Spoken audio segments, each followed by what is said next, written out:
Salve, salve, meu povo! Nesse programa, o Politiquês vem discutir o que pode ser feito para evitar que a desigualdade entre os muito ricos e a classe mais pobre continue aumentando. É isso aí, antes de mais nada, é importante se perguntar: é certo, gente, que uma pessoa acumule uma quantidade exorbitante de dinheiro enquanto outras morrem de fome? Oi, ousadia para falar desse assuntinho nesse país oligarca? Temos. Bora lá, vem com a gente.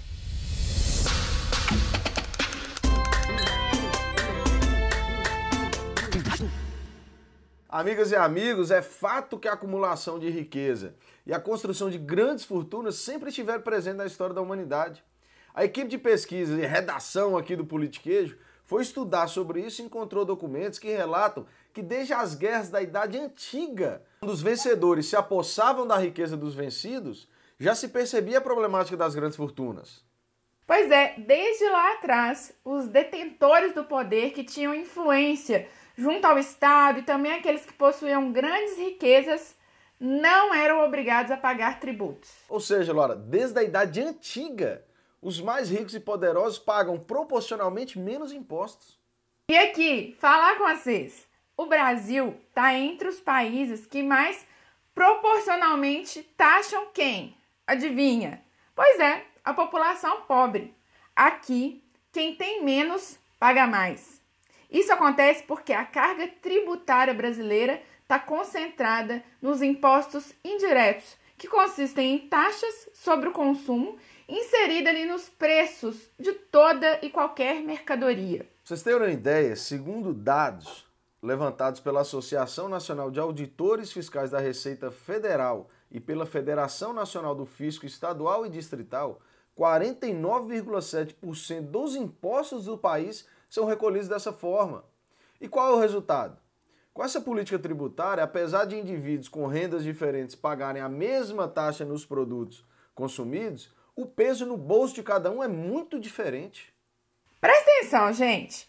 Imagina que um diretor de empresa que ganha R$ 9.998 ao mês e uma trabalhadora doméstica que ganha R$ 998.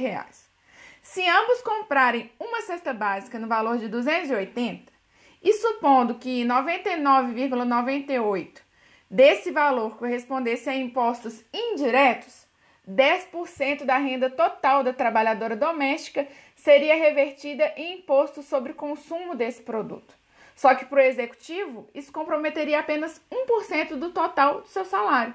Ou seja, gente, apesar de pagarem o mesmo valor no produto, a trabalhadora doméstica proporcionalmente estaria pagando 10 vezes mais impostos que o executivo. Esse exemplo é muito bom, né? Além do sistema tributário brasileiro onerar os mais pobres, também abre mão de cobrar impostos dos mais ricos desde 1996, quando o então presidente Fernando Henrique Cardoso isentou impostos sobre lucros e dividendos das pessoas físicas na declaração do imposto de renda. Por isso, o debate sobre taxação dos muitos ricos tem evoluído, principalmente no Brasil, um país extremamente desigual. Mas calma aí! Você tá aí preocupado porque se acha rico, já que você ganha seus R$ 5.000 por mês e tem um HB20 branco e passa uma semana na gringa dividido em 10 vezes a passagem aérea? Nós não estamos falando com vocês não, irmão. Fica suave, fica tranquilo.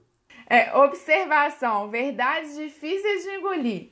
Você aí que tem um amigo até que rico, ou você jovem millennial, com seu salário de R$ 5.000, faculdade quitada, lua de mel em Cancún, você nem é grande fortuna não, tá? Desculpa. Nós estamos falando da proposta de taxar aqueles que têm patrimônio líquido de mais de R$ 2 milhões no Brasil. Na verdade, a taxação de grandes fortunas, gente, não é uma grande novidade. No mundo tivemos as primeiras experiências de taxação de grandes fortunas feitas há 100 anos atrás. Em 1893, na antiga Prússia, o imposto sobre a fortuna foi introduzido como um imposto complementar sobre a renda.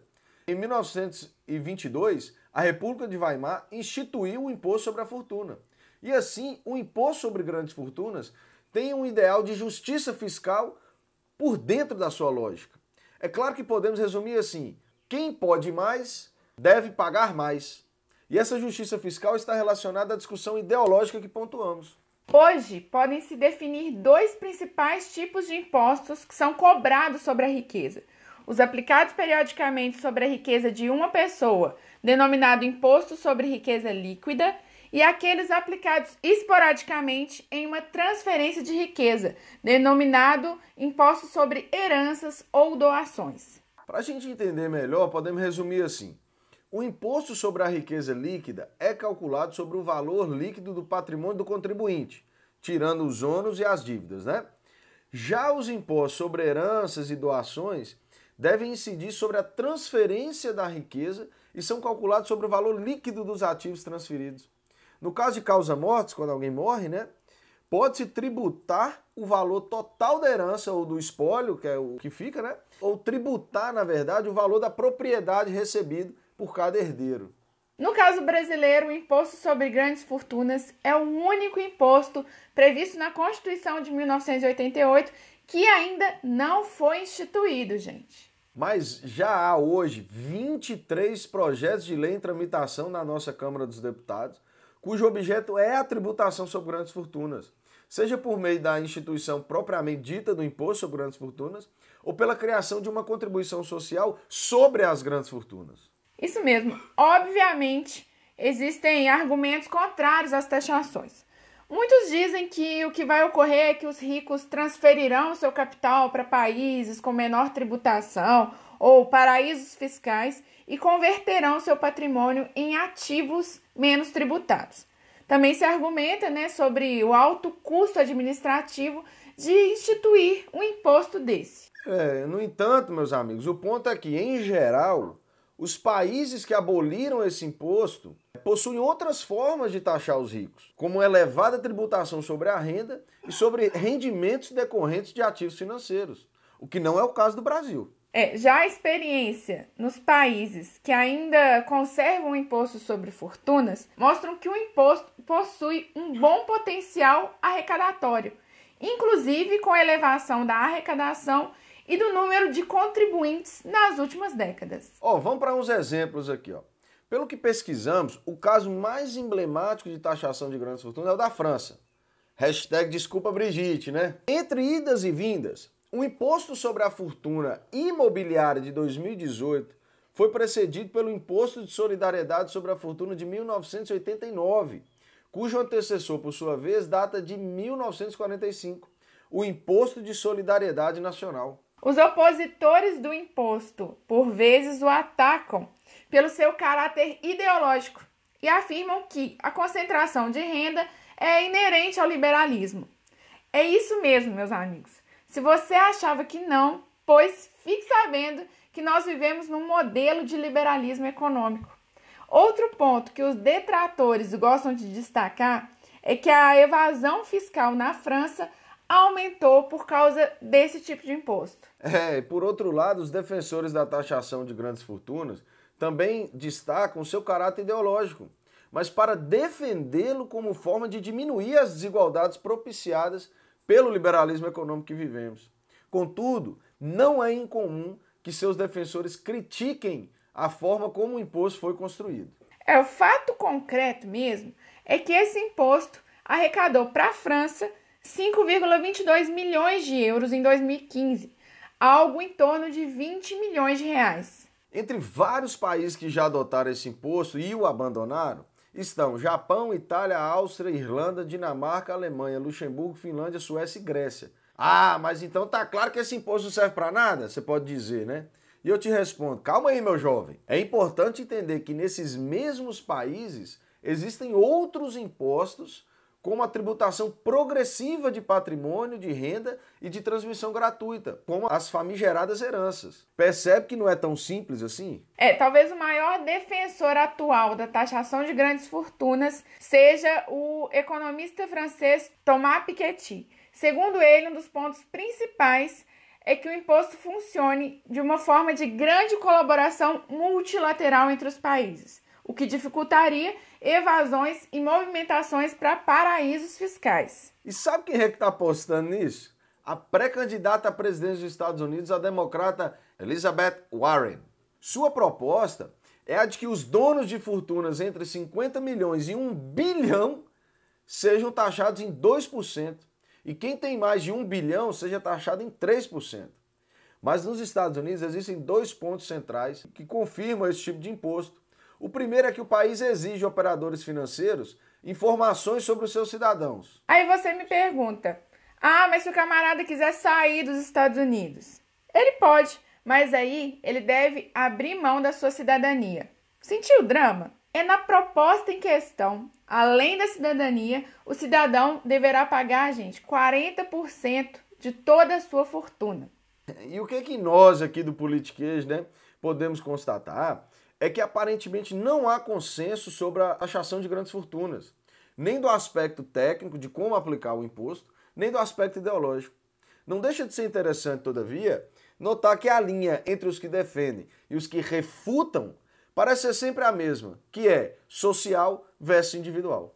Agora, dado o fortalecimento de propostas cada vez mais ousadas em relação a assuntos tão obtusos como o Green New Deal nos Estados Unidos, cabe perguntar se estamos diante de uma nova fase do capitalismo ou do surgimento de alguma outra coisa. Isso aí já é assunto para outro politiquês, Agora vamos ficar com as notícias mais engraçadas, mais bizarras, direto da República Idiocrática do Brasil. Roda a vinheta! Então, pessoal, é chegada aquela hora em que o maior produtor de humor involuntário do Brasil, o próprio governo, nos mata de rir. Rir para não chorar, não é mesmo?